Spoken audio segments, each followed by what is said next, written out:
الله أكبر.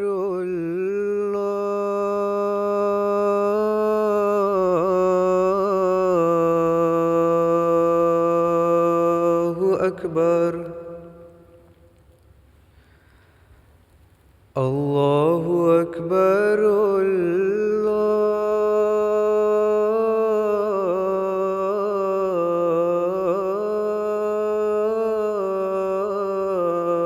الله أكبر. أشهد أن لا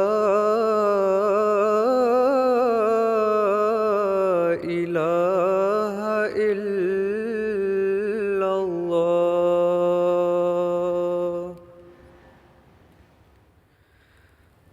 أشهد أن لا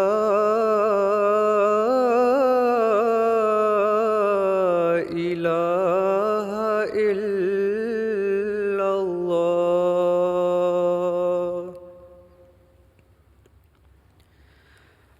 أشهد أن محمدًا رسول الله.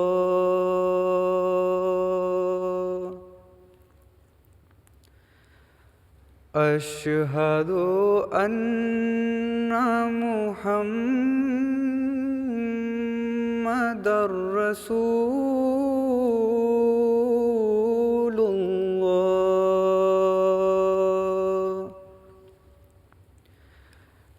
حي على الصلاة.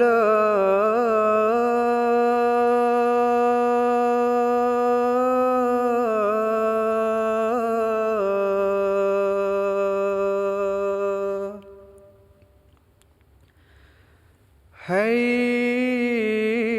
على الصلاة.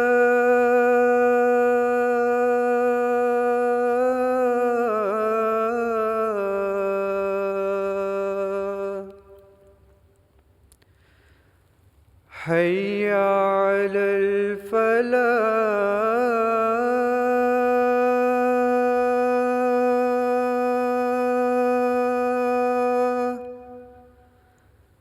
حي على الفلاح.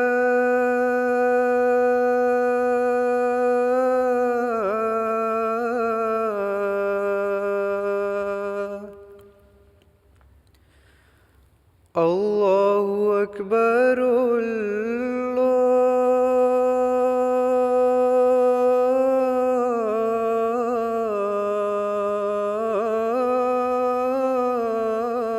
الله أكبر. لا إله إلا الله.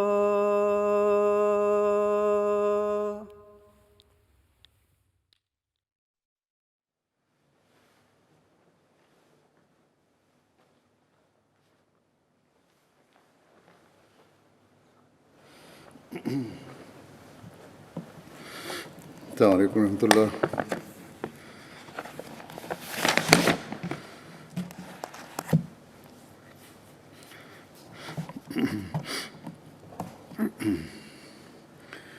أشهد أن لا إله إلا الله وحده لا شريك له وأشهد أن محمدًا عبده ورسوله. أما بعد فأعوذ بالله من الشيطان الرجيم. بسم الله الرحمن الرحيم. الحمد لله رب العالمين الرحمن الرحيم مالك يوم الدين. إياك نعبد وإياك نستعين. اهدنا الصراط المستقيم الحمد لله رب العالمين الرحمن الرحيم مالك يوم الدين إياك نعبد وإياك نستعين اهدنا الصراط المستقيم صراط الذين أنعمت عليهم غير المغضوب عليهم ولا الضالين. آج جن صحابہ کا میں ذکر کروں گا ان میں سے ایک ہیں حضرت سعید بن زید.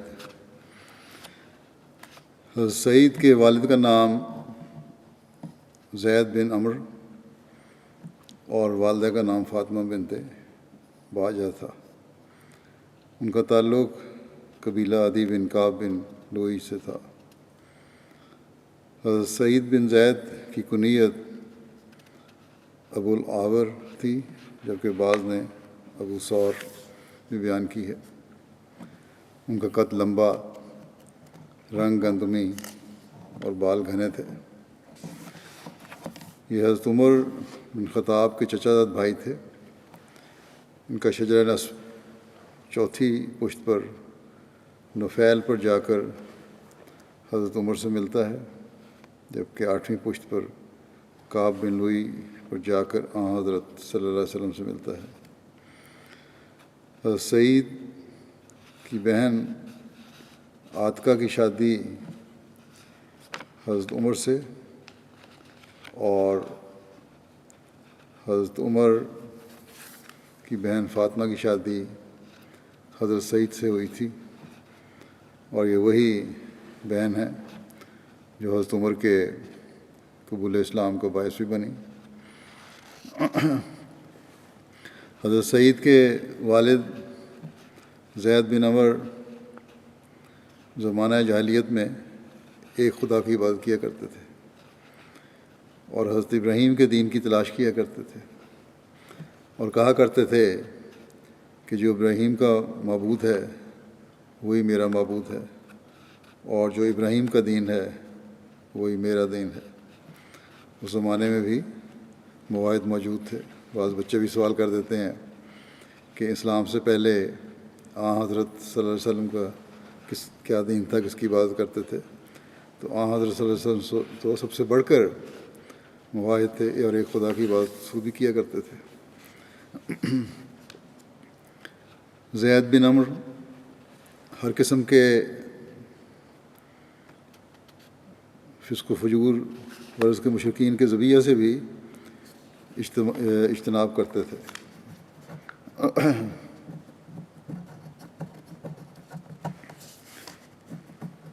ایک دفعہ نبی کریم صلی اللہ علیہ وسلم سے ان کی ملاقات آپ صلی اللہ علیہ وسلم کی بعثت سے قبل ہوئی، جس کی تفصیل صحیح بخاری میں یوں بیان ہوئی ہے کہ حضرت عبداللہ بن عمر سے روایت ہے کہ نبی صلی اللہ علیہ وسلم زید بن عمر بن نفیل سے بلدہ مقام کے نیچے ملے، بیشتر اس کے کہ نبی صلی اللہ علیہ وسلم پر وہی اتری تھی، یعنی علیہ وسلم کے دعویٰ نبوت سے پہلے کی بات ہے. بلدہ یہ مکے سے مغرب کی طرف ایک وادی کا نام ہے. مکے کی طرف جاتے ہوئے تنعیم کے راستے میں ہے. نبی صلی اللہ علیہ وسلم کے سامنے دسترخوان رکھا گیا. آپ صلی اللہ علیہ وسلم نے کھانے سے انکار کر دیا. زید نے کہا کہ میں بھی اس سے نہیں کھایا کرتا جو تم اپنے تھانوں میں ذبح کرتے ہو، اور میں صرف وہی کھاتا ہوں جس پر اللہ کا نام لیا جائے. آپ صلی اللہ علیہ وسلم نے اس احتیاط کے تقاضے کے تحت نہیں کھایا کہ غیر اللہ کے نام پہ ذبح کیے گئی چیزیں. اس پر زید نے بھی کہا کہ میں بھی غیر اللہ کے نام پر ذبح کی چیزیں نہیں کھاتا. پھر آگے چلتی ہے روایت کہ اور زید بن عمرو قریش کی قربانیوں کو معیوب سمجھا کرتے تھے اور کہتے تھے کہ بکری کو بھی اللہ تعالیٰ نے پیدا کیا اور آسمان سے اس کے لیے پانی برسایا اور زمین سے اس کے لیے چارہ اگایا، پھر تم کو اللہ کے سوا اوروں کے نام پر ذبح کرتے تم اس کو اللہ کے سوا اوروں کے نام پہ ذبح کرتے ہو، یعنی اس غیر اللہ کے نام پر ذبح کرنے کو برا منایا کرتے تھے اور اس کو بہت بڑا گناہ سمجھتے تھے۔ زید بن عمرو کفر و شرک سے متنفر ہوئے تو انہوں نے حق کی تلاش میں دور دراز ممالک کا سفر کیا۔ ان کے سفر کے متعلق صحیح بخاری کی ایک اور روایت میں یوں بیان ہوا ہے، حضرت ابن عمر روایت کرتے ہیں کہ زید بن عمرو بن نفیل شام کے ملک کی طرف دین کے متعلق دریافت کرنے کے لیے گئے تاکہ اس کی پیروی کریں۔ چنانچہ وہ ایک یہودی عالم سے ملے جس سے انہوں نے ان کے دین کے متعلق پوچھا۔ انہوں نے کہا کہ مجھے بتائیں، شاید میں تمہارا دین اختیار کر لوں۔ یہودی عالم سے پوچھا تو اس نے کہا کہ ہمارے مذہب پر نہ ہونا، یہ تو بگڑ چکا ہے، ورنہ تم بھی غضب الہی سے اپنا حصہ لو گے۔ زید نے کہا میں تو اللہ کے غضب سے بھاگ رہا ہوں اور میں تو اللہ کی ناراضگی کو کبھی برداشت نہیں کروں گا، اور میں اس کی طاقت کہاں رکھتا ہوں۔ پھر انہوں نے پوچھا کہ کیا تم مجھے اس کے علاوہ کسی دین کا پتہ دیتے ہو؟ اس نے کہا یہودی عالم نے کہ میں تو یہی جانتا ہوں کہ انسان حنیف ہو۔ زید نے کہا حنیف کیا ہوتا ہے؟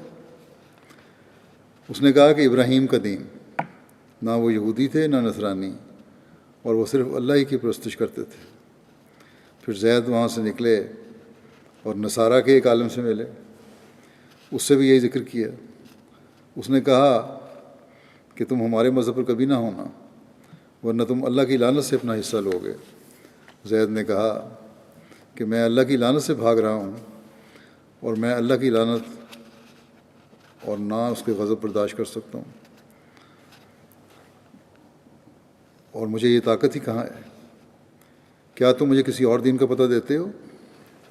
اس نے کہا کہ میں یہی جانتا ہوں کہ انسان حنیف ہو۔ زید نے پوچھا یہ حنیف کیا ہوتا ہے؟ اس نے کہا ابراہیم کا دین، نہ وہ یہودی تھے نہ نصرانی، اور صرف اللہ کی عبادت کرتے تھے۔ جب زید نے حضرت ابراہیم علیہ السلام کے متعلق ان کی رائے دیکھی تو وہاں سے وہ نکلے۔ جب باہر میدان میں آئے تو انہوں نے اپنے دونوں ہاتھ اٹھائے اور کہا اے میرے اللہ، میں یہ اقرار کرتا ہوں کہ میں حضرت ابراہیم کے دین پر ہوں۔ زید بن عمر نے حضرت صلی اللہ علیہ وسلم کا زمانہ پایا، مگر آپ کی بعثت سے پہلے وفات پا گئے تھے۔ حضرت عامر بن ربیعہ بیان کرتے ہیں کہ زید بن عمر دین کی تلاش میں رہے اور انہوں نے نصرانیت اور یہودیت اور بتوں اور پتھروں کی پرستش سے کراہت کا اظہار کیا، اور انہوں نے اپنی قوم سے اختلاف کیا اور ان کے بتوں اور جن کی ان کے آباء و اجداد عبادت کیا کرتے تھے ان کو چھوڑ دینے کا اظہار کیا، اور نہ ہی وہ ان کا ذبیحہ کھاتے تھے۔ ایک بار انہوں نے مجھے کہا کہ اے عامر، دیکھو مجھے اپنی قوم سے اختلاف ہے، میں ابراہیمی ملت کی پیروی کرنے والا ہوں، اور جس کی وہ عبادت کیا کرتے تھے یعنی ابراہیم علیہ السلام، اور اس کے بعد اسماعیل کی اتباع کرتا ہوں جو اسی قبیلے کی طرف نماز پڑھتے تھے، اسی قبلے کی طرف نماز پڑھتے تھے، اور میں اسماعیل کی نسل سے ایک نبی کا منتظر ہوں، لیکن یوں معلوم ہوتا ہے کہ مجھے اس کا زمانہ نصیب نہیں ہوگا کہ اس کی تصدیق کروں اور اس پر ایمان لاؤں اور گواہی دوں کہ وہ سچا نبی ہے۔ اے عامر، اگر تم اس نبی کا زمانہ پاؤ تو اسے میرا سلام کہنا۔ عامر کہتے ہیں کہ جب حضرت صلی اللہ علیہ وسلم کا ظہور ہوا تو میں مسلمان ہو گیا اور حضور صلی اللہ علیہ وسلم کو زید بن عمر کا پیغام دیا اور سلام عرض کیا۔ حضور نے سلام کا جواب دیا اور ان کے لیے رحمت کی دعا کی، اور فرمایا میں نے اس کو جنت میں اس طرح دیکھا کہ وہ اپنے دامن کو سمیٹ رہا تھا۔ زید بن عمرو کو اپنے مواحد ہونے پر نہایت فخر تھا۔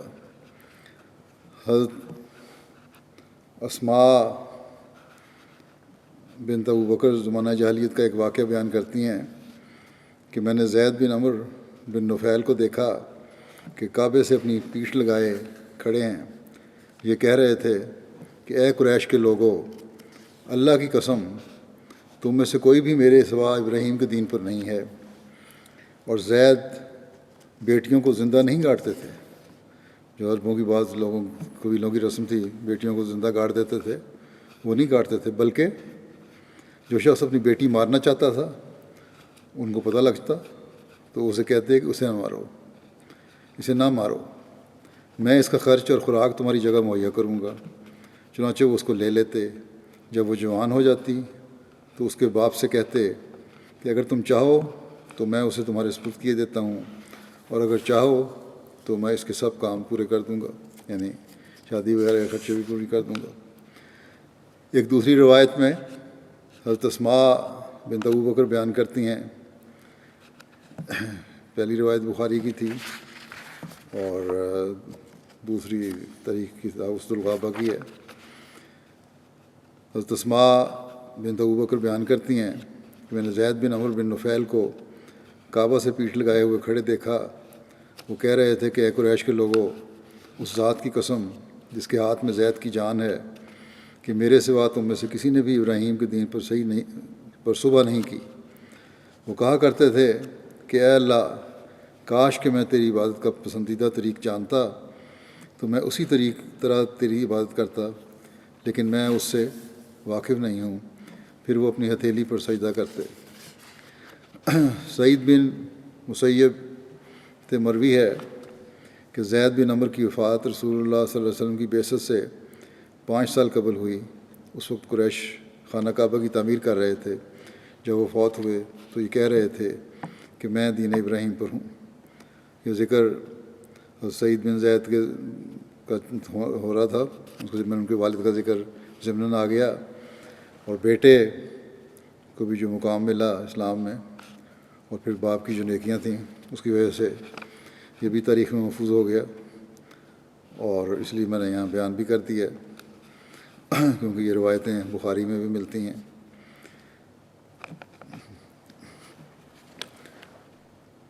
بہرحال اب حضرت سعید بن زید کا بقایا ذکر کرتا ہوں۔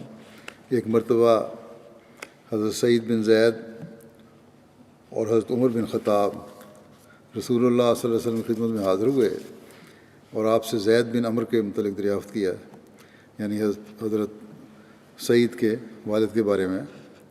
تو رسول اللہ صلی اللہ علیہ وسلم نے فرمایا کہ اللہ زید بن عمرو کی مغفرت کرے اور ان پر رحم کرے، ان کی موت دین ابراہیم پر ہوئی۔ اس کے بعد جب بھی مسلمان زید بن عمرو کا ذکر کرتے تو ان کے لیے رحمت اور مغفرت کی دعا کرتے۔ ایک دوسری روایت میں ہے کہ جب حضرت صلی اللہ علیہ وسلم سے زید بن عمرو کے متعلق پوچھا گیا تو آپ نے فرمایا وہ قیامت کے دن اکیلے ایک امت کے برابر اٹھائے جائیں گے۔ جیسا کہ پہلے ذکر ہو چکا ہے کہ حضرت سعید بن زید حضرت عمر کے بہنوئی تھے، اور حضرت سعید بن زید کی ہمشیرہ عاتقہ بنت زید حضرت عمر کے عقد میں آئی تھیں۔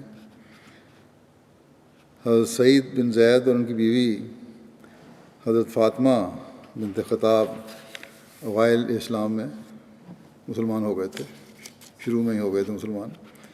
یہ حضرت صلی اللہ علیہ وسلم کے دار ارقم میں داخل ہونے سے پہلے ایمان لے آئے تھے، اور حضرت سعید کی اہلیہ جیسے پہلے میں ذکر کر چکا ہوں حضرت عمر کے اسلام لانے کا سبب بنی تھی۔ اس کی تفصیل تو حضرت خباب بن ارت کے ذکر میں بیان ہو چکی ہے پچھلی دفعہ، لیکن بہرحال یہاں کیونکہ حضرت سعید کا حوالہ بھی ہے اس لیے کچھ بیان کر دیتا ہوں مختصراً۔ حضرت مرزا بشیر احمد صاحب نے سیرت خاتم النبیین میں لکھا ہے کہ حضرت حمزہ کو اسلام لائے ابھی صرف چند دن گزرے تھے کہ اللہ تعالیٰ نے مسلمانوں کو ایک اور خوشی کا موقع دکھایا، اور حضرت عمر بھی جو اسلام کے اشد مخالف تھے وہ مسلمان ہو گئے۔ حضرت عمر میں سختی کا مادہ تھا، مگر تو تھا پہلے ہی تھا، فطرت میں ہی تھا ان کے، لیکن اسلام کی عداوت نے، دشمنی نے اسے اور بھی زیادہ کر دیا تھا۔ چنانچہ اسلام سے قبل غریب اور کمزور مسلمانوں کو ان کے اسلام لانے کی وجہ سے بہت زیادہ تکلیف دیا کرتے تھے۔ ایک دن ان کو خیال آیا کہ ان کو میں تکلیفیں دیتا رہتا ہوں، یہ لوگ تو باز نہیں آتے اور ان میں ایمان پہ پکے ہیں، تو کیوں نہ اس فتنہ کے بانی کو قتل ختم کر دیا جائے۔ اس نیت سے وہ گھر سے نکلے، ہاتھ میں لنگی تلوار تھی۔ راستے میں ایک شخص ملا، اس نے کہا عمر بڑے غصے میں تلوار لنگی لے کے کہاں جا رہے ہو؟ میں نے کہا آج میں محمد کا صلی اللہ علیہ وسلم کا کام تمام کرنے جا رہا ہوں۔ تو اس نے کہا کہ پہلے اپنے گھر کی خبر تو لو، تمہاری بہن اور بہنوئی بھی مسلمان ہو چکے ہیں۔ اس پہ حضرت عمر فوراً اپنا رخ پلٹا اور اپنی بہن کے گھر کی طرف چلے گئے۔ جب گھر کے قریب پہنچے تو اندر سے قرآن کریم کی تلاوت کی آواز آ رہی تھی۔ خباب بن ارت بڑی خوش الحانی سے وہ پڑھ رہے تھے۔ یہ آواز سن کے حضرت عمر کا غصہ اور بڑھ گیا، جلدی سے ایک دم دروازہ کھول کے گھر میں داخل ہوئے۔ بہرحال اس آہٹ سے خباب تو فوراً کہیں چھپ گئے، کوئی چھپنے کی جگہ تھی، پردہ یا کسی جگہ، اور فاطمہ نے جو ان کی بہن تھیں انہوں نے فوری طور پر قرآن شریف کے اراک بھی ادھر ادھر چھپا دیے۔ حضرت عمر نے اس پہ کہا حضرت فاطمہ سے اور حضرت سعید تھے کہ سنا ہے تم لوگ اپنے دین سے پھر گئے ہو، اور یہ کہہ کے اپنے بنوئی سعید بن زید سے لپٹ گئے مارنے کے لیے۔ فاطمہ بیچ میں آ گئیں اپنے خامد کو بچانے کے لیے، لیکن اس وقت جو ان کا حملہ تھا حضرت عمر کا ایسا تھا کہ حضرت فاطمہ بھی اس کی زد میں آ گئیں اور ان کو اور زخمی بھی ہو گئیں۔ بہرحال زخم ہونے کے بعد فاطمہ کی جرت بڑھی، انہوں نے بڑے جوش سے کہا کہ ہاں عمر، ہم مسلمان ہو گئے ہیں، جو تمہارے سے ہو سکتا کر لو، لیکن ہم اسلام کو نہیں چھوڑیں گے۔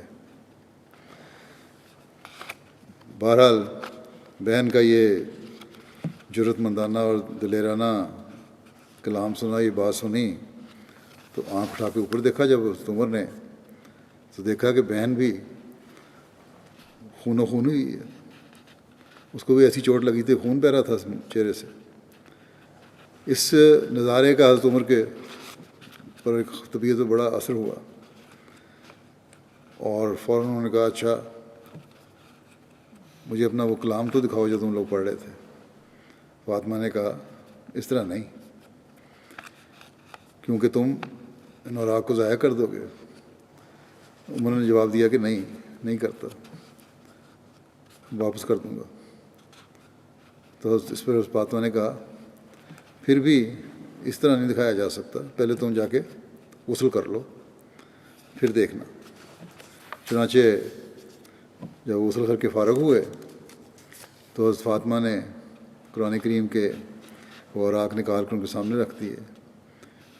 انہوں نے اٹھا کے دیکھا تو سورہ طٰہٰ کی یہ آیات تھیں، ابتدائی آیات تھیں، اور حضرت عمر بڑی مروب دل کے ساتھ انہیں پڑھنے لگے، اور جب پڑھنا شروع کیا تو فطرت سعید تھی، آن صلی اللہ علیہ وسلم کی دعا بھی تھی، اور ہر لفظ ان کے دل میں اترتا گیا۔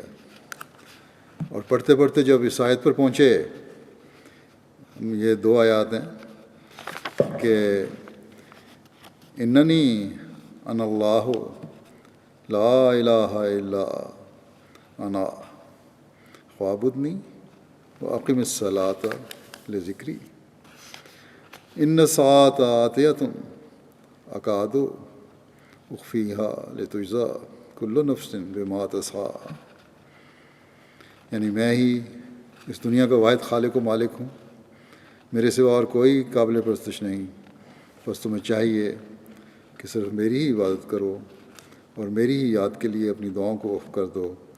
دیکھو موعود گھڑی جلد آنے والی ہے، مگر ہم اس کے وقت کو مخفی رکھے ہوئے ہیں تاکہ ہر شخص اپنے کیے کا سچا بدلہ پا سکے۔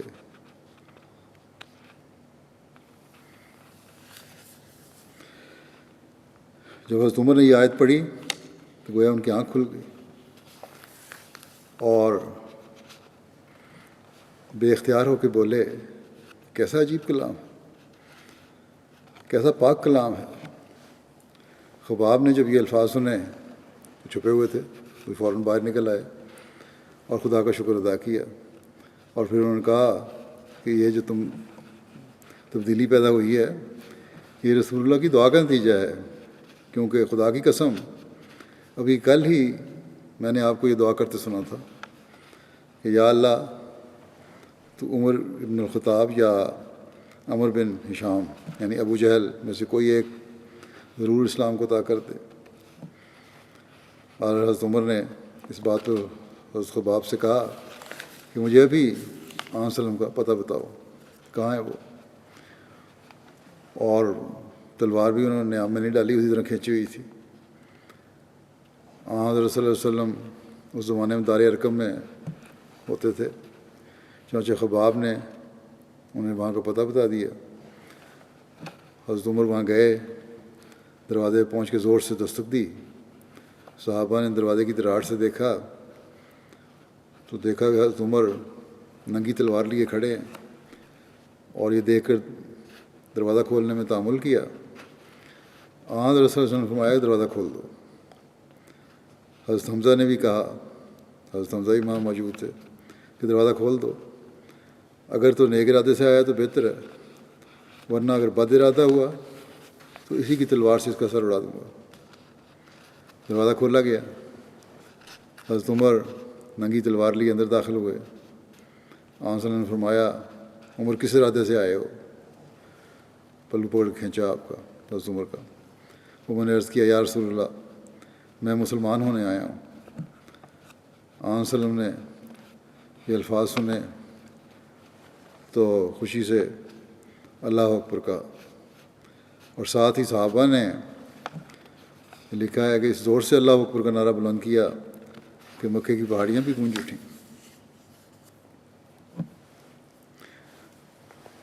تو یہ حضرت سعید تھے جو حضرت عمر کے بھی اسلام لانے کا ذریعہ بنے۔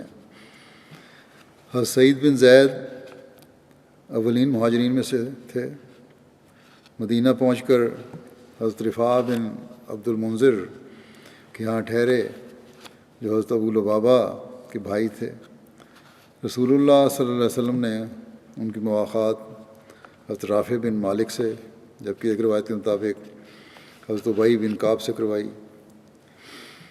حضرت سعید بن زید غزوہ بدر میں شامل نہیں ہو سکے تھے، تاہم رسول اللہ صلی اللہ علیہ وسلم نے انہیں مال غنیمت میں سے حصہ دیا تھا، اور اسی وجہ سے میں بھی ان سب کو صحابہ کو جن کو کسی نہ کسی صورت میں آن وسلم نے شامل ہوئے تھے یا آن وسلم کے ارشاد کے مطابق ان کو کسی رنگ میں بھی حصہ دے کر شامل فرمایا، ان کو بدری صحابہ میں شمار کیا جا رہا ہے۔ ان کی جنگ میں بدر میں نہ شامل ہونے کی وجہ حضرت طلحہ بن عبید اللہ کے ذکر میں بیان ہو چکی ہے، تاہم یہاں بھی بیان کرنا ضروری ہے، اس لیے بیان کر دیتا ہوں۔ حضرت سید حضرت ویسے بھی 2-3 مہینے گزر گئے ہیں اس کو، اور یہاں یہ ضروری بھی ہے یہاں بیان کرنا۔ بہرحال حضرت سعید بن زید کی جنگ بدر میں شریک نہ ہونے کی وجہ جو بیان کی گئی ہے یہ ہے کہ رسول اللہ صلی اللہ علیہ وسلم نے قریش کے قافلے کی شام سے روانگی کا اندازہ فرمایا تو آپ نے مدینے سے اپنی روانگی سے 10 روز پہلے حضرت طلحہ بن عبید اللہ اور حضرت سعید بن زید کو قافلے کی خبر رسانی کے لیے بھیجا۔ یہ دونوں حورا پہنچے، جگہ ایک وہیں ٹھہرے رہے یہاں تک کہ قافلہ ان کے پاس سے گزرا۔ حورا جو ہے بحیرہ احمر پر واقع ایک پڑاؤ ہے جہاں سے حجاز اور شام کے درمیان چلنے والے قافلے گزرتے تھے۔ بار رسول اللہ صلی اللہ علیہ وسلم کو حضرت طلحہ اور حضرت سعید کے واپس آنے سے پہلے ہی یہ خبر معلوم ہو گئی کہ وہ قافلہ تو وہاں سے گزر کے چلا گیا، اس طرف آنے کا ارادہ نہیں ہے۔ آپ نے اپنے صحابہ کو بلایا اور قریش کے قافلے کی کثرت سے روانہ ہوئے، مگر قافلہ ساحل کے ساتھ اس وقت وہ ادھر آنے کے بجائے یہ ہے کہ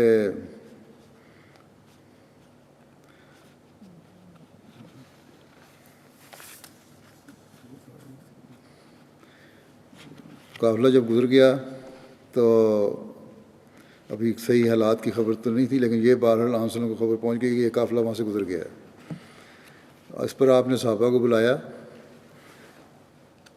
اور قافلے کی کثرت سے روانہ ہوئے، مگر قافلہ ساحل کے ساتھ راستے سے تیزی سے نکل گیا اور تلاش کرنے والوں سے بچنے کے لیے دن رات چلتا رہا۔ قافلے والوں نے بھی اپنا راستہ بدل لیا اور ادھر ٹکراؤ نہیں ہوا، اس طرف جس راستے سے ان کی توقع تھی آنے کی وہاں سے نہیں گزرا، بلکہ ایک چکر کاٹ کے ساحل کی طرف چلا گیا۔ حضرت طلحہ بن عبید اللہ اور حضرت سعید بن زید مدینہ کے لیے روانہ ہوئے اس کے بعد، تاکہ رسول اللہ صلی اللہ علیہ وسلم کو قافلے کی خبر دیں۔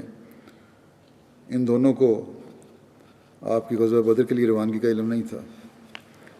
یہ مدینہ اس دن پہنچے جس دن رسول اللہ صلی اللہ علیہ وسلم نے بدر میں قریش کے لشکر سے مقابلہ کیا تھا۔ یہ دونوں بھی رسول اللہ صلی اللہ علیہ وسلم کی خدمت میں حاضر ہونے کے لیے مدینہ سے روانہ ہوئے اور آپ کی بدر سے واپسی پر تربان میں ملے۔ تربان مدینہ سے 19 میل کے فاصلے پر ایک وادی ہے جس میں کثرت سے میٹھے پانی کے کنویں ہیں۔ غزوہ بدر کے لیے جاتے ہوئے رسول اللہ صلی اللہ علیہ وسلم نے یہاں قیام فرمایا تھا۔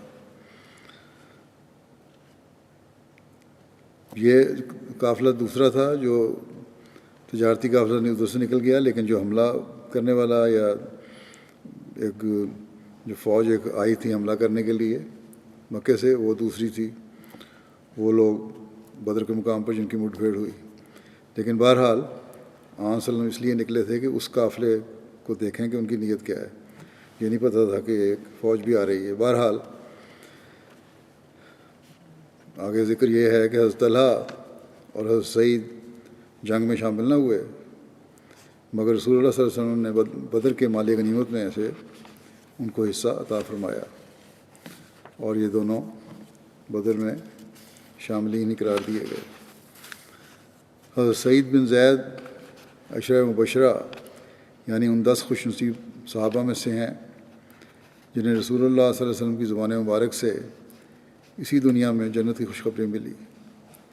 حضرت عبد الرحمن بن عوف بیان کرتے ہیں کہ رسول خدا صلی اللہ علیہ وسلم نے ابو بکر، عمر، عثمان، علی، طلحہ، زبیر، عبد الرحمن بن عوف، سعد بن ابی وقاص، سعید بن زید اور ابو عبیدہ بن جراح میں سے ایک ایک کا نام لے کر فرمایا یہ جنتی ہیں۔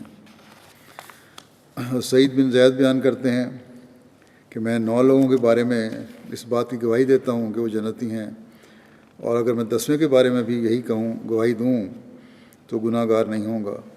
کہا گیا وہ کیسے؟ تو انہوں نے کہا کہ ہم رسول اللہ صلی اللہ علیہ وسلم کے ساتھ حرا پہاڑ پر تھے تو وہ ہلنے لگا۔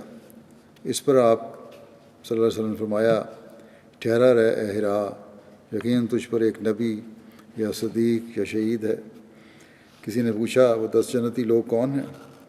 حضرت سعید بن زید نے کہا رسول اللہ صلی اللہ علیہ وسلم، ابو بکر، عمر، عثمان، علی، طلحہ، زبیر، سعد اور عبد الرحمن بن عوف ہیں۔ اور کہا گیا کہ 10واں کون ہے؟ تو سعید بن زید نے کہا وہ میں۔ سعید بن جبیر بن بیان کرتے ہیں کہ حضرت ابوبکر، حضرت عمر، حضرت عثمان، حضرت علی، حضرت طلحہ، حضرت زبیر، حضرت سعد، حضرت عبد الرحمن اور حضرت سعید بن زید میدان جنگ میں رسول اللہ صلی اللہ علیہ وسلم کے آگے ہوتے، یعنی آپ کا دفاع کرتے، اور نماز میں آپ کے پیچھے کھڑے ہوتے۔ حکیم بن محمد اپنے والد سے روایت کرتے ہیں کہ انہوں نے حضرت سعید بن زید کی انگوٹھی میں قرآن کریم کی آیت لکھی ہوئی دیکھی۔ حضرت عمر کے دور خلافت میں شام کے مارکے میں جب باقاعدہ فوج کشی ہوئی تو حضرت سعید بن زید حضرت ابو عبیدہ کے ماتحت پیدل فوج کی افسری پر متعین ہوئے۔ دمشق کے محاصرے اور یرموک کی فیصلہ کن جنگ میں نمایاں شجاعت و جام بازی کے ساتھ شریک رہے۔ جنگ کے دوران حضرت سعید بن زید کو دمشق کی گورنری پر مامور کیا گیا، لیکن انہوں نے حضرت عبیدہ کو لکھا، ابو عبیدہ کو لکھا کہ میں ایسا نہیں کر سکتا کہ آپ لوگ جہاد کریں اور میں اس سے محروم رہوں، اس لیے خط پہنچتے ہی میری جگہ پر کسی اور کو بھیج دیں اور میں جلد سے جلد آپ کے پاس پہنچتا ہوں۔ چنانچہ حضرت ابو عبیدہ نے مجبوراً یزید بن ابو سفیان کو بھجوا دیا اور حضرت سعید بن زید دوبارہ جنگ میں شامل ہو گئے۔ حضرت سعید بن زید کے سامنے بہت سے انقلابات برپا ہوئے، پیسیوں خانہ جنگیاں پیش آئیں، اور گو وہ اپنے زہد و اتقاء کے باعث ان جھگڑوں سے ہمیشہ کنارہ کش رہے، تاہم جس کی نسبت جو رائے رکھتے تھے اس کو آزادی کے ساتھ ظاہر کرنے میں تأمل بھی نہیں کرتے تھے۔ حضرت عثمان شہید ہوئے تو وہ عموماً کوفہ کی مسجد میں فرمایا کرتے تھے کہ تم لوگوں نے عثمان کے ساتھ جو سلوک کیا، اس سے اگر احد پہاڑ متزلزل ہو جائے تو کچھ عجب نہیں۔ اسی طرح ایک روز کوفہ کی جامع مسجد میں مغیرہ بن شعبہ نے حضرت علی کی شان میں برا بھلا کہا تو حضرت سعید بن زید نے فرمایا، اے مغیرہ بن شعب، اے مغیرہ بن شعب، اے مغیرہ بن شعب، میں نے رسول اللہ صلی اللہ علیہ وسلم کو یہ فرماتے ہوئے سنا ہے کہ یہ 10 جنت میں ہوں گے، اور ان میں سے ایک حضرت علی بھی تھے۔ حضرت سعید بن زید مستجاب الدعوات تھے۔ ایک مرتبہ ان پر زمین پر قبضہ کرنے کا الزام لگایا گیا، جس کی تفصیل اس طرح ہے کہ حضرت سعید بن زید کی زمین کے ساتھ ملکہ زمین ایک خاتون عروہ بنت اویس کی تھی۔ اس نے حضرت معاویہ کی طرف سے مقرر کردہ مدینہ پر گورنر مروان بن حکم کے پاس شکایت کی کہ سعید نے ظلم سے میری زمین پر قبضہ کر لیا ہے۔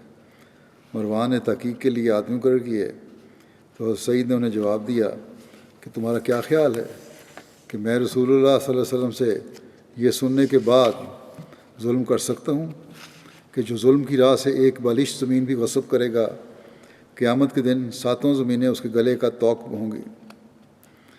اس کے بعد انہوں نے کہا، اے خدا، اگر عروہ جھوٹ بولتی ہے تو اس کو اس وقت تک موت نہ دے جب تک اس کی نظر نہ جاتی رہے اور اس کی قبر اس کے گھر کا کنواں نہ بنے۔ چنانچہ لکھا ہے کہ عروہ پہلے بصارت کی نعمت سے محروم ہوئی، پھر ایک روز چلتے ہوئے اپنے ہی گھر کے کنویں میں گر کر مر گئی۔ اس کے بعد یہ محاورہ بن گیا اور اہل مدینہ یہ کہنے لگے کہ آماک اللہ کما آما عروہ، کہ اللہ تجھے اسی طرح اندھا کرے جس طرح اس نے عروہ کو اندھا کیا تھا۔ حضرت سعید بن زید نے 50 یا 51 ہجری میں تقریباً 70 برس کی عمر میں جمعہ کے دن وفات پائی۔ بعض روایات کے مطابق وفات کے وقت ان کی عمر 70 سال تھی، 70 سال سے متجاوز تھی، زیادہ تھی۔ نواح مدینہ میں بمقام عقیق ان کا مستقل مسکن تھا، اور عقیق جزیرہ عرب میں اس نام کی کئی وادیاں ہیں، ان میں سب سے اہم مدینہ کی وادی عقیق ہے۔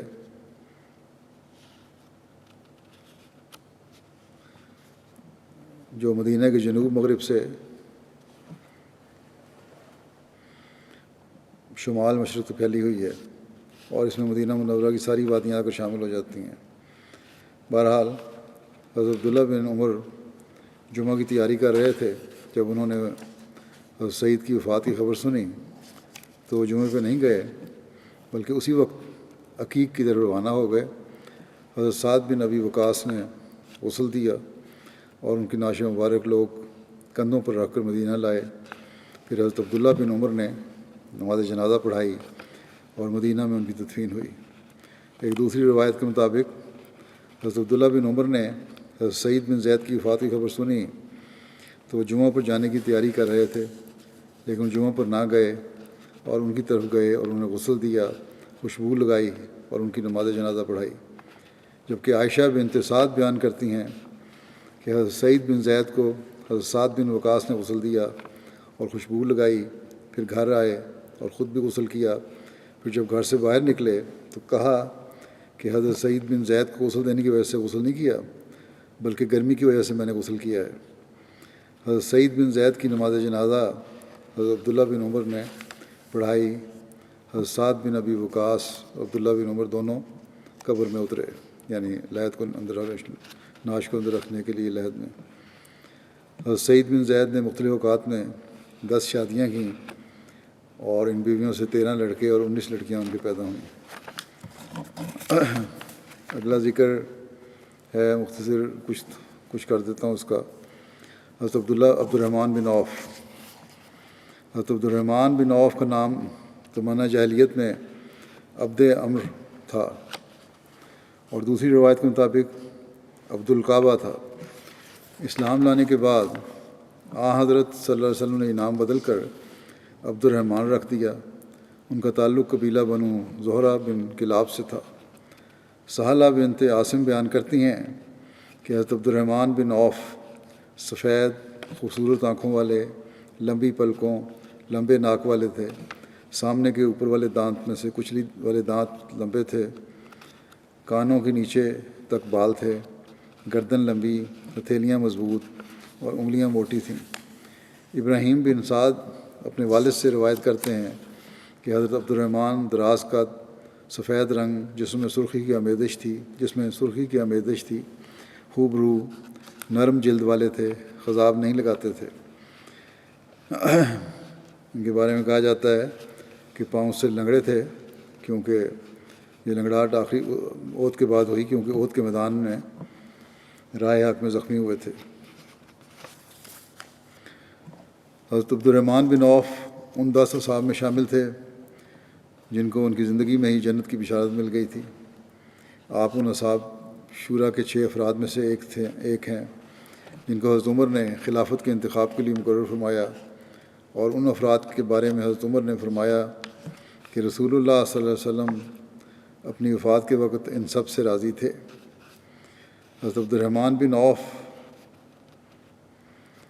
عام الفیل کے 10 سال بعد پیدا ہوئے۔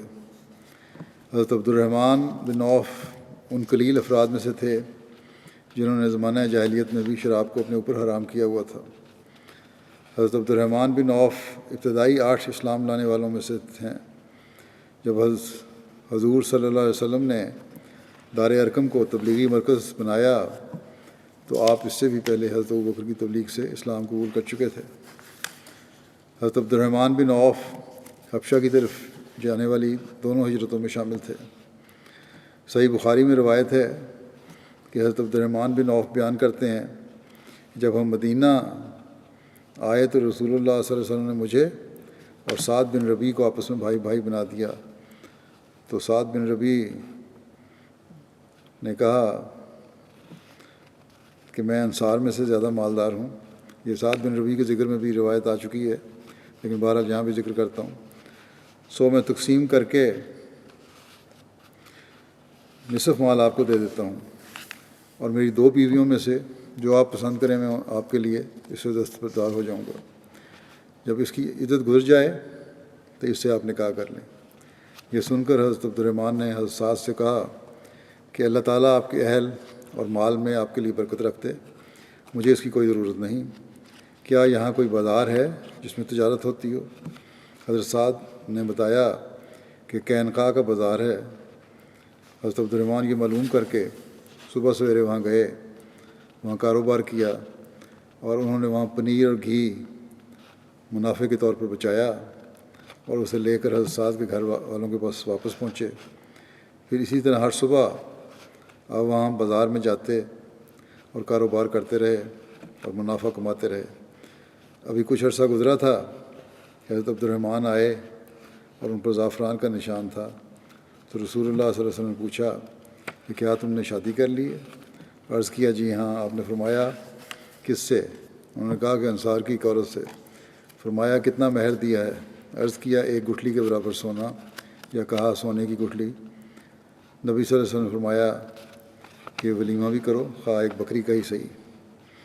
حضرت عبد الرحمن بن عوف بیان کرتے ہیں کہ میں نے اپنے آپ کو اس حالت میں بھی دیکھا کہ اگر میں کوئی پتھر بھی اٹھاتا تو امید کرتا کہ نیچے سونا یا چاندی ملے گی، یعنی اللہ تعالیٰ نے تجارت میں اتنی برکت رکھتی تھی۔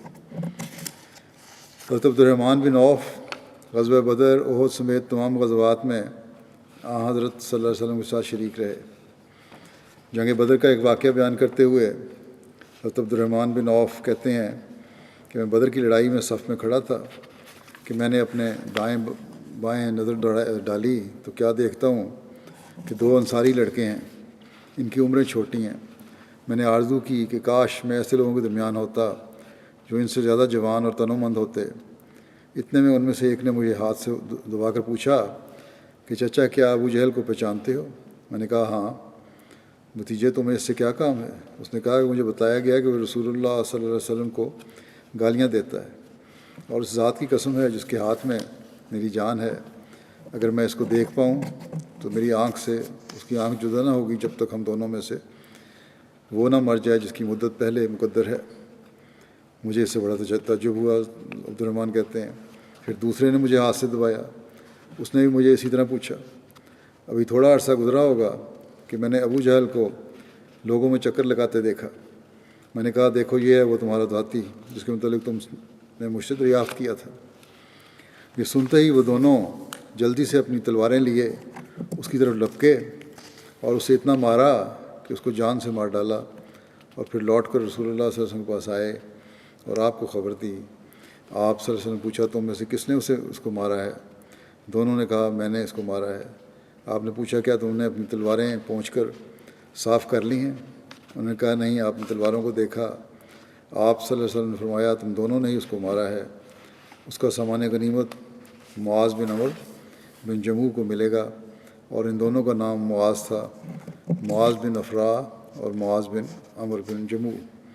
یہ بخاری کی روایت ہے۔ ابو جہل کے قتل کے سلسلے میں یہ وضاحت پہلے بھی ہو چکی ہے، دوبارہ بیان کر دیتا ہوں کہ بعض روایات میں ہے کہ افرا کے 2 بیٹوں موبز اور معاذ نے ابو جہل کو موت کے قریب پہنچا دیا تھا، اور بعد میں حضرت عبداللہ بن مسعود نے اس کا سر تن سجدہ کیا تھا۔ امام ابن حجر نے اس احتمال کا اظہار کیا ہے کہ معاذ بن عمر اور معاذ بن افرا کے بعد موبز بن افرا نے بھی اس پر وار کیا ہوگا۔ یہ بھی شرح بخاری میں فتح الباری میں لکھا ہے۔ اس واقعے کو بیان کرتے ہوئے حضرت مسلم موعود رضی اللہ عنہ فرماتے ہیں، انہوں نے اس طرح بیان فرمایا ہے کہ ابو جہل جو مکے کے تمام گھرانوں کا سردار اور کفار کی فوج کا کمانڈر تھا، جب بدر کی جنگ کے موقع پر وہ فوج کی ترتیب کر رہا تھا، حضرت عبد الرحمن بن عوف جیسا تجربہ کار جرنیل کہتا ہے کہ میں نے اپنے دائیں بائیں 2 انصاری لڑکوں کو دیکھا جو 15 سال کی عمر کے تھے۔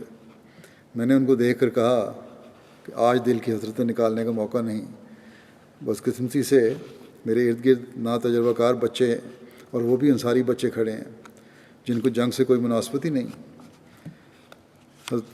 مسلم لکھتے ہیں کہ حضرت عبد الرحمن کہتے ہیں کہ میں اسی ادھیڑ بن میں تھا کہ دائیں طرف سے میرے پہلو میں کونی لگی۔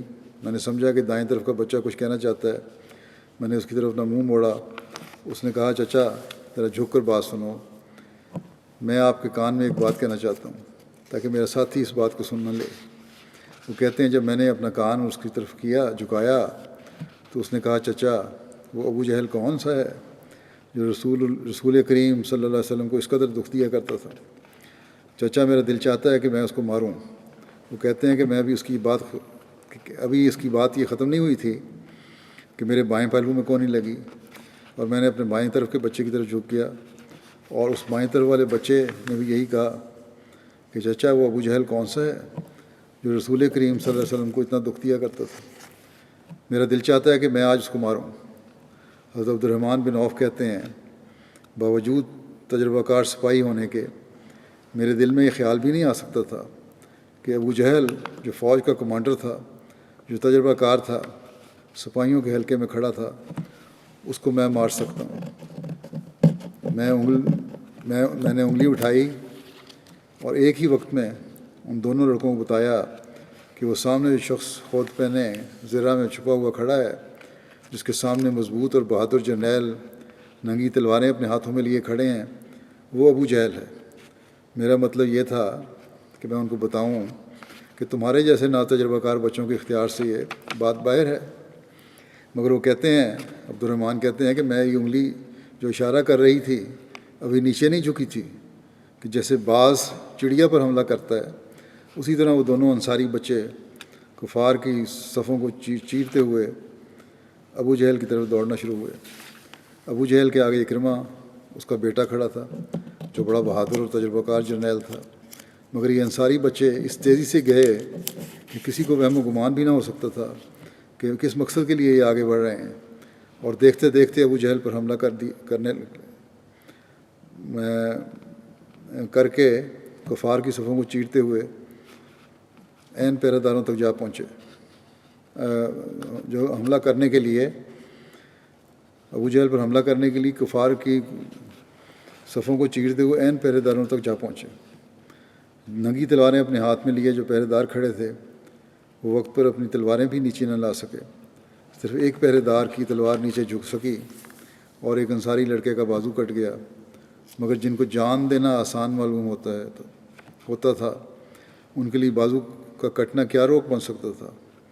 جس طرح پہاڑ پر سے پتھر گرتا ہے، اسی طرح وہ دونوں لڑکے پہرے داروں پر دباؤ ڈالتے ہوئے ابو جہل پر جا گرے، اور جنگ شروع ہونے سے پہلے ہی کفار کے کمانڈر کو جا گرایا۔ حضرت عبداللہ بن مسعود کہتے ہیں کہ میں جنگ کے آخری وقت میں وہاں پہنچا جہاں ابو جہل جان کندنی کی حالت میں پڑا ہوا تھا۔ میں نے کہا، سناؤ کیا حال ہے؟ اس نے کہا، مر رہا ہوں، پر حسرت سے مر رہا ہوں، کیونکہ مرنا تو کوئی بڑی بات نہیں، لیکن افسوس یہ ہے کہ دل کی حسرت نکالنے سے پہلے انصار کے 2 چھوکروں نے مجھے مار گرایا۔ مکے کے لوگ انصار کو بہت حقیر سمجھا کرتے تھے، اس لیے اس نے افسوس کے ساتھ اس کا ذکر کیا اور کہا، یہی حسرت ہے جو اپنے دل میں لیے مر رہا ہوں کہ انصار کے 2 چھوکروں نے مجھے مار ڈالا۔ پھر وہ ان سے کہنے لگا کہ میں اس قدر شدید تکلیف میں ہوں، عبداللہ بن مسعود کو کہا ابو جہل نے کہ بڑی شدید تکلیف میں ہوں، تو مجھے یہ احسان کرو گے میرے پہ، اگر تلوار کے ایک وار سے میرا خاتمہ کر دو، مگر دیکھنا میری گردن ذرا لمبی کاٹنا، کہ جرنیل کی علامت یہ ہوتی ہے کہ اس کی گردن لمبی کاٹی جاتی ہے۔ حضرت عبداللہ بن مسعود نے اس کی یہ بات تو مان لی کہ مجھے قتل کر دو اور اس دکھ سے بچا لو، مگر انہوں نے تھوڑی کے پاس سے اس کی گردن کو کاٹا، گویا مرتے وقت اس کی یہ حسرت بھی پوری نہ ہوئی کہ اس کی گردن لمبی کاٹی جائے۔ قربانیوں کے ضمن میں یہ ذکر کہ کس طرح بچوں میں بھی حضرت صلی اللہ علیہ وسلم سے عشق اور محبت تھی، اور کس طرح آپ کے دشمن سے وہ بدلہ لینا چاہتے تھے، اس ضمن میں مسلم موعود نے یہ واقعہ بیان کیا ہے۔ یہ واقعہ پہلے بھی 1-2 دفعہ بیان ہو چکا ہے، لیکن بہرحال یہ قربانیاں تھیں، یہ محبت تھی اور یہ عشق تھا ان سب کا حضرت صلی اللہ علیہ وسلم سے، جس کی وجہ سے ان کو اپنی جانوں کی پرواہ نہیں تھی۔ حضرت عبد الرحمن بن عوف کا ذکر جو ہے باقی انشاءاللہ آئندہ کروں گا۔